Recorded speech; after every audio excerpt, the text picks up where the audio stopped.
바울은 지금 로마의 가이사 황제 앞에서의 재판을 앞두고 있습니다. 그가 이 순간 살 수 있을지 혹은 죽게 될지 알 수 없습니다. 요즘 같을 때에도 감옥에 갇히는 것은 쉬운 일이 아닙니다. 그런데 서기 1세기 로마의 지하 감옥에 갇혀 있으면서 바울은 기쁨을 말하고 있습니다. 나는 기뻐하고 또한 기뻐하리라. 나는 기뻐하고 너희 무리와 함께 기뻐하리니 이와 같이 너희도 기뻐하고 나와 함께 기뻐하라. 주 안에서 항상 기뻐하라. 내가 다시 말하노니 기뻐하라. 여기에서 우리는 생각해 보아야 될 깊은 의미가 담겨 있습니다. 바울은 어려운 처지에 있지만 그와 관계없는 역설적 기쁨을 간직하고 있습니다. 성도는 세상을 다른 사람들과 다르게 살아가는 사람들입니다. 성도는 남들이 보지 못하는 것을 보고 남들이 알지 못하는 것을 아는 사람들입니다. 자, 남들이 보지 못하고 남들이 알지 못하는 이 사도 바울의 기쁨이 무엇이었을까요? 첫째로 그는 복음의 진보를 기뻐하고 있습니다. 형제 자매 여러분, 내게 일어난 일이 도리어 복음을 전파하는 데 도움을 준 사실을 여러분이 알아주시기를 바랍니다. 바울에게 일어난 일이란 두말할 것 없이 그가 감옥에 갇혀 있는 것을 말하는 것입니다. 그는 지금 감옥에서 고통을 당하고 있습니다. 빌립보 교회 사람들은 그가 감옥에 투옥됨으로써 복음의 사역이 제한받고 있다고 생각하고 있었습니다. 그러나 바울은 지금 자신이 옥살이하는 것, 그 억울하고 무의미한 일에는 얼마나 중요한 의미가 있는지 빌립보 교회의 교인들도 알아주기를 바란다고 말하고 있습니다. 다시 말하면은 그가 당하는 고난의 선교적 의미를 알기 원한다는 것입니다. 바울은 옥에 갇혀 있습니다. 모든 사람들이 그를 염려하고 걱정하고 있습니다. 그런데 정작 바울은 자신의 투옥으로 인해서 복음이 더욱 잘 전파되고 있다고 말하고 있습니다. 자, 바울이 매이고 나니 어떤 일이 일어났습니까? 과연 그는 이전에 만날 수 없었던 새로운 대상을 만나게 되었습니다. 그가 만난 새로운 대상은 누구입니까? 바로 로마 황실의 사람들이었습니다. 이러므로 나의 매임이 그리스도 안에서 모든 시위대 안과 그 밖의 모든 사람에게 나타났으니. 자, 바울이 옥 안에 갇혀 있지만 그는 그 속에서 황실 근위대를 만날 수가 있었습니다. 자, 요셉은 애굽의 시위대 안에서 애굽의 장관들과 고관들을 만날 수가 있었습니다. 당시의 시위대는 이 로마의 정치범들이 수감되어 있는 곳이었습니다. 당시 로마의 정치범들은 로마의 고관 대작들이었습니다. 그들은 정권이 바뀌면 언제든 복권될 수 있는 사람들이었습니다. 평상시 초대교회가 로마 제국의 최고위 고관들을 만날 수 있는 기회란 대단히 희박했습니다. 그러나 바울의 감옥에 갇힘으로써 그는 그곳에서 로마의 고관들을 접촉할 기회를 얻게 되었습니다. 나아가 복음으로 인해 재판을 받음으로써 재판의 과정 중에 로마의 관리들과 고관들 앞에서 복음을 변증하고 확증할 수 있는 기회를 얻게 되었습니다. 그들은 바울이 재판정에 서서 진지한 자세로, 때로는 조용한 목소리로, 때로는 목청을 돋으면서 예수 그리스도에 대해 변론하는 것을 보았습니다. 그것은 바울이 공개적인 불신자들 가운데서 간증을 하는 간증의 시간이요, 그들을 초청하는 예배의 시간과도 같았습니다. 바울은 담대하게 십자가를 지심으로 우리의 죄를 담당하시고 그리고 부활하시어 우리를 위한 천국을 선물로 주시는 그 주님을 전했습니다. 바울은 이 일을 위하여 기도를 부탁합니다. 이 일을 위해서 나는 쇠사슬에 묶인 사신이 되었습니다. 내가 당연히 해야 할 말을 담대하게 말할 수 있도록 기도해 주십시오. 이 황실의 시위대는 지금까지 지위 고하를 막론하고 숱한 부류의 죄수들을 만나왔습니다. 그러나 그들은 이 같은 종류의 죄수를 만난 적이 없습니다. 그는 온유하고 겸손했으며 그는 사려가 깊었고 그리고 담대하였습니다. 그의 그 용기 있는 모습은 그가 어떤 부류의 죄수인지 알 수 없도록 만들었습니다. 그가 돈을 훔친 것도 사람을 때린 것도 아니었습니다. 그가 권력을 이용하여 탈세를 하거나 반란을 꾀한 것도 아니었습니다. 분명히 죄수로 들어와 재판을 받고 있는데 지금까지 그들이 본 죄수와는 영 딴판이었습니다. 바울은 그들에게 예수 그리스도를 전하고 있었습니다. 바울은 구체적으로 주의 복음이 어떻게 진전되었는지를 13절에서 말씀하고 있습니다. 그 히라보 원어의 의미를 살려서 제가 직접 번역을 해보았습니다. 그래서 내가 그리스도를 위해 갇혀있다는 사실이 온 황실과 다른 모든 곳에 있는 사람들에게 분명히 나타났습니다. 자, 시위대를 가리키는 히라보 프라이토리오는 황실을 의미하는 말입니다. 바울의 매임으로 복음이 황실한과 황실 밖에 모든 사람들에게 나타나게 되었다는 것입니다. 사람들은 그의 매임이 죄를 지어서가 아니라 예수 그리스도로 인해서임을 알게 되었습니다. 그들 중 여럿이 감동을 받고 주님을 영접하였습니다. 자, 그리고 구원을 주시는 주님의 소식이 퍼져나가기 시작했습니다. 전설에 의하면 한 사람씩 바울이 갇힌 로마의 감옥으로 찾아왔다고 합니다. 밤중에 슬그머니 예수님을 찾아온 니고데모처럼 로마의 고관들이 바울을 찾아왔습니다. 그리고 당신이 바로 그 사람이냐 물을 때 바울은 그 기회를 전도의 기회로 삼았습니다. 그때 그는 능력과 지혜를 다하여 주 예수 그리스도를 믿으십시오. 그리하면 여러분과 여러분의 집이 구원을 받게 될 것입니다. 라고 말했을 것입니다. 때로 창살 넘어 손을 뻗어서 그를 찾아온 사람들의 손을 붙들고 기도해 주었을 것입니다. 자, 그렇게 복음을 들은 고관들이 나아가서 그의 가족들에게 복음을 전했고 그의 친구들에게 복음을 전했고 그리고 그의 이웃들에게 복음을 전했습니다. 이렇게 하여 황실 시위대로부터 복음이 로마 사회에 전파되기 시작했습니다. 급기야 황제의 가족들까지 예수님을 믿는 이들이 생겨나기 시작했습니다.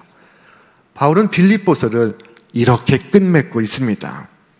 그리스도 예수 안에 있는 모든 사람에게 문안하십시오. 나와 함께 있는 교우들이 여러분에게 문안합니다. 모든 성도가 여러분에게 문안합니다. 특히 황제의 집안에 속한 사람들이 여러분에게 문안합니다. 주 예수 그리스도의 은혜가 여러분의 심령과 함께 있기를 빕니다. 자, 로마 황제의 식구들이 예수님을 믿기 시작했던 것입니다. 사도 바울이 로마의 고관들에게 복음을 전한 후 채 300년도 되지 않아서 대로마 제국은 스스로 자신이 기독교 국가임을 선포합니다. 로마의 기독교화는 놀라운 역사였습니다. 자, 그것뿐만이 아니었습니다. 대로마 제국이 기독교 국가가 됨으로써 유럽 전역이 기독교화되기 시작했습니다. 그뿐이 아니었습니다. 그 복음이 미국으로 건너가고 다시 한국으로 건너와서 오늘 우리도 예수님을 믿게 되었습니다. 자, 그런 의미에서 사도 바울이 감옥에 갇힌 것은 놀라운 복음의 역사의 시작이었습니다. 사도 바울이 감옥에 갇혔기 때문에 오늘 우리도 예수님을 믿게 되었습니다. 그러니 바울이 어찌 기뻐하지 않을 수가 있겠습니까? 그가 죄수가 되지 않고서는 결코 일어날 수 없는 일이 일어나고 있습니다. 바울은 자신이 감옥에 갇힘으로써 복음의 진전이 왔음을 기뻐하고 있습니다. 빌립보 교인들도 그 의미를 깨달았다면 바울과 함께 크게 기뻐할 수 있을 것입니다. 바울은 매였고 그가 매이자 복음의 진정한 본질이 드러나기 시작했습니다. 바울이 감옥에 갇히지 않았다면 맺힐 수 없는 열매들이 맺히기 시작했습니다. 마치 로마의 전차가 지나갈 수 있도록 나무를 베고 돌을 골라내어 길을 닦는 것처럼 바울이 갇힘으로써 복음의 길이 닦이고 있었습니다. 로마의 대로처럼 복음의 대로가 열리고 있었습니다. 찬송가 373장 고요한 바다로 저 천국 향해 나갈 때 라는 찬송이 있습니다. 이 찬송 2절이 이와 같습니다. 큰 물결 일어나 나 쉬지 못하나 이 풍랑으로 인하여 더 빨리 나아갑니다. 사도 바울은 지금 감옥에 있습니다. 그러나 주님이 더 크게 역사하시고 있었습니다. 비록 복음을 전하는 전도자들은 옥에 갇힐 수 있어도 복음은 갇힐 수가 없습니다. 우리 말씀 함께 읽겠습니다. 복음을 인하여 내가 죄인과 같이 매이는 데까지 고난을 받았으나 하나님의 말씀은 매이지 아니하니라. 바울은 갇혔고 그의 몸은 사슬에 묶여있지만 오늘 우리는 복음의 대로를 닦아가시는 하나님의 역사를 보고 있습니다. 바울의 투옥으로 말미암아 복음이 놀랄 만한 속도로 전해진 것은 로마 황국만이 아니었습니다. 그 밖에서도 동일하게 일어나고 있었습니다. 여기에서 바울의 투옥을 대하는 두 부류의 사람들이 있었음을 성경은 말씀하고 있습니다. 자, 그들은 그리스도를 전한다는 면에서는 똑같았지만 속 사정은 같지가 않았습니다. 자, 첫째로 좋은 뜻으로 복음을 전하는 자들이 생겨나기 시작했습니다. 그들은 감옥에 바울이 갇힌 모습을 보고 분연히 일어섰습니다. 많은 사람들이 일어나 담대하게 하나님 말씀을 전하기 시작했습니다. 형제 중 다수가 나의 매임으로 말미암아 주 안에서 신뢰함으로 겁없이 하나님의 말씀을 더욱 담대히 전하게 되었느니라.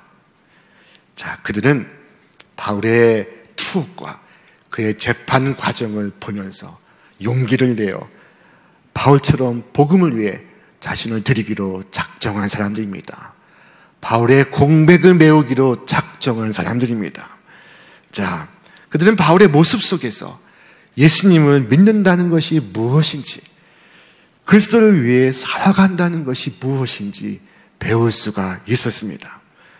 그들로 인해 복음의 또 다른 진보가 일어나게 되었습니다. 감옥 안에선 바울이 고관들에게 복음을 전하고 감옥 밖에선 바울을 보며 감동받은 빌립보 교회 교인들이 담대하게 복음을 전하고 있었습니다. 이 같은 소식을 듣고 바울이 기뻐합니다. 이것이 바울의 기쁨의 두 번째 이유입니다. 그 혼자가 아닌 수많은 성도들이 함께 일어나 복음을 전하는 것을 보고 바울은 기뻐하고 또 기뻐합니다. 자, 그러나 그들만 있었던 것은 아니었습니다. 그들 외에 다른 한 부류가 있었으니 그들은 사도 바울을 괴롭게 하는 이들이었습니다. 그들은 사도 바울을 시샘하여 질투로써 주의 일을 하는 사람들이었습니다. 좋은 뜻으로 전하는 사람들은 내가 복음을 변호하기 위하여 세우심을 받았다는 것을 알고서 사랑으로 그리스도를 전하지만 시기하고 다투면서 하는 사람들은 경쟁심으로 곧 불순한 동기에서 그리스도를 전합니다. 그들은 나의 감옥 생활에 괴로움을 더하게 하려는 생각을 품고 있습니다. 자, 어떤 이들은 나쁜 동기로 복음을 전하고 있었습니다. 바울과 비교하며 바울과 경쟁하였던 그들은 바울이 감옥에 갇히자 벌떡 일어나 복음을 전하면서 나쁜 말을 보태는 것이었습니다. 바울이 감옥에 갇힌 것을 보아라.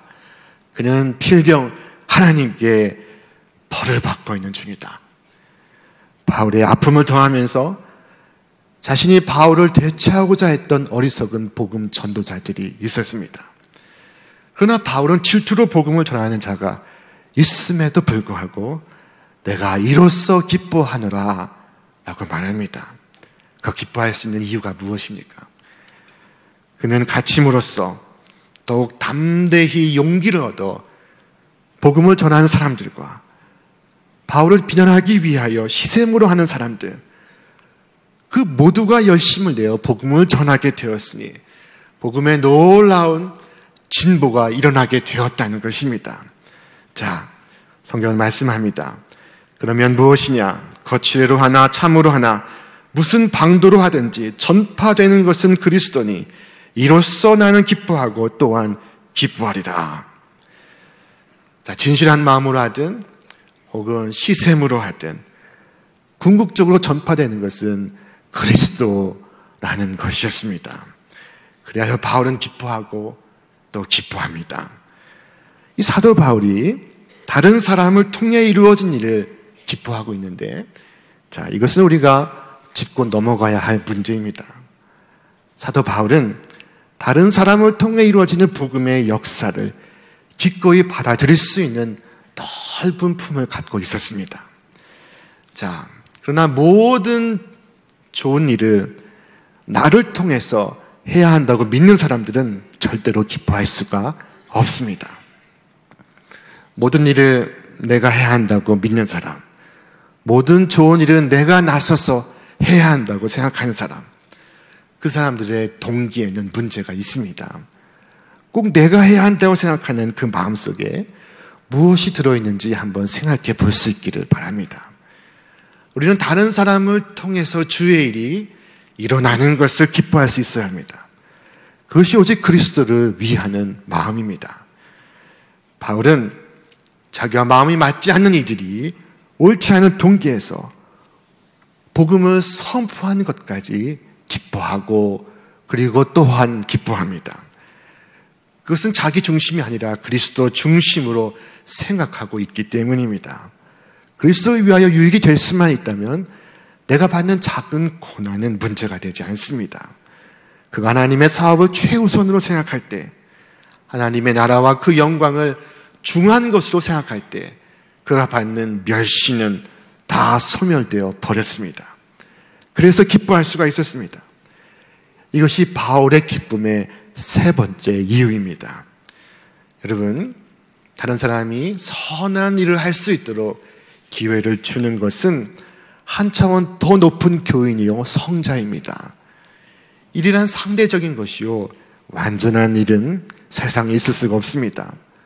그러므로 조금 부족해도 다른 이에게 일을 맡기고 그 사람이 하는 것을 보고 우리는 함께 기뻐할 수 있어야 합니다. 내가 다 할 필요가 없습니다. 왜 남의 기회까지 내가 다 빼앗아야 한다는 말입니까? 여러분, 서로를 향해 한번 인사해 보시기 바랍니다. 참 좋은 일을 하고 계십니다. 자, 서로에게 참 좋은 일을 하십니다 라고 격려하면서 덕을 세우시는 주의 귀한 성도들 되시기를 바랍니다. 하나님의 뜻은 나를 통해서도 이루어지고 또 나의 친구를 통해서, 이웃을 통해서도 이루어지고 그리고 나의 원수를 통해서도 이루어집니다. 바울은 하나님의 오묘한 역사를 바라보며 기뻐하고 있습니다. 그는 원수를 통해서 이루어지는 하나님의 일까지도 기뻐할 수가 있습니다. 여러분, 내가 잘한 일뿐만 아니라 남이 봉사한 것도 나에게 큰 은혜가 될 때 우리 한국교회는 다시 빌립보 교회와 같은 놀라운 교회로, 건강하고 튼튼한 교회로 세워질 것입니다. 바울이 옥중에 갇혀있는 지금 이 시간, 바울에게는 마치 휴식과도 같은 시간입니다. 그에게는 안식년과도 같은 시간이 주어졌습니다. 그는 참으로 열심히 일하였고 그리고 주의 일을 하다가 강제로 휴식을 맡고 있습니다. 이때 그가 발견한 것은 내가 없어도 된다는 것입니다. 여러분, 농사를 짓다가 한 6년 짓고 나면은 내가 먹고 사는 것이 하나님 덕 때문인지 내 덕 때문인지 헷갈릴 때가 있습니다. 그때 하나님은 안식년을 가지라고 말씀합니다. 농사를 짓지 않음에도 불구하고 먹고 살게 될 때 먹고 사는 것이 자신에게 달린 일이 아니요 하나님께 달린 일이라는 것을 깨달을 수가 있습니다. 자기가 없으면 안 된다고 생각하는 고린도 교회 교인들을 향하여 바울은 편지를 써서 책망하고 교훈하였습니다. 너희는 아직도 육신에 속한 자로다. 너희 가운데 시기와 분쟁이 있으니 어찌 육신에 속하여 사람을 따라 행함이 아니리요. 어떤 이는 말하되 나는 바울에게라 하고 다른 이는 나는 아볼로에게라 하니 너희가 육의 사람이 아니리요. 그런즉 아볼로는 무엇이며 바울은 무엇이냐? 그들은 주께서 각각 주신 대로 너희로 하여금 믿게 한 사역자들이니라. 나는 심었고 아볼로는 물을 주었으되 오직 하나님께서 자라나게 하셨나니 그런즉 심는 이나 물 주는 이는 아무것도 아니로되 오직 자라게 하시는 이는 하나님뿐이시니라. 여러분, 사람이 하는 것이 아닙니다. 내가 하는 것이 아닙니다. 바울이 하는 것이 아니요 아볼로가 하는 것이 아닙니다. 오직 주께서 하시는 것입니다. 자라게 하시는 이가 하나님이심을 기억하시기를 바랍니다. 바울이 오늘 전하고 싶은 메시지는 이것입니다. 나 한 사람 어떻게 되든지 상관없다. 허영으로 하나 다툼으로 하나 그리스도의 복음이 전파될 수 있다면 내가 당하는 모욕이나 고난에도 불구하고 나는 기뻐하고 또한 기뻐할 수가 있다. 여러분, 바울에게는 그리스도 중심의 사상이 강하게 드러나고 있습니다. 바울은 옥중에 있지만 그 자신은 언제나 그리스도 예수 안에 있다고 말하였습니다. 그리스도 예수의 종 바울과 디모데는 그리스도 예수 안에서 빌립보에 사는 모든 성도와 또한 감독들과 집사들에게 편지하노니 하나님 우리 아버지와 주 예수 그리스도로부터 은혜와 평강이 너에게 있을지어다. 그는 감옥 안에 있지만 그러나 그리스도 예수 안에서 너에게 편지하노니 그리스도 예수의 은혜와 평강이 너에게 있을지어다 라고 말하고 있습니다. 오늘은 우리 성결교회 주일입니다. 우리 성결교회 역시 예수 그리스도 중심의 교회입니다. 우리 교단은 예수 그리스도의 다시 오심, 곧 재림을 강조하는데 이 재림 사상이 일제 천황의 존엄에 반대가 된다고 해서 1943년 이 5월에 200명의 남녀 목회자들이 체포가 되었습니다. 자, 여러분, 목사님이 감옥에 갇혔다 하면 그 다음 주일은 어떻게 될까요? 예배가 없을까요? 사람들이 모이지 않았을까요? 기록에 의하면 주일날 교회가 터질 정도로 많은 성도들이 모였다고 합니다. 목사님 대신 장로님이 설교를 하였지만 앉을 자리가 없었다고 합니다. 새벽 기도회도 마찬가지였습니다. 불도 켜지 않고 인도하는 사람도 없었지만 그러나 목사님이 안 계신데 편히 쉴 수 없다고 더 열심히 기도하고 더 많이 모여들기 시작했습니다. 여러분, 바울은 빌립보 교인들에게 말하고 있습니다. 슬퍼 말하라. 하나님의 사업에는 실패가 없느니라. 나에게 일어난 일이 복음의 진보가 된 줄을 너희가 알기를 원하노라.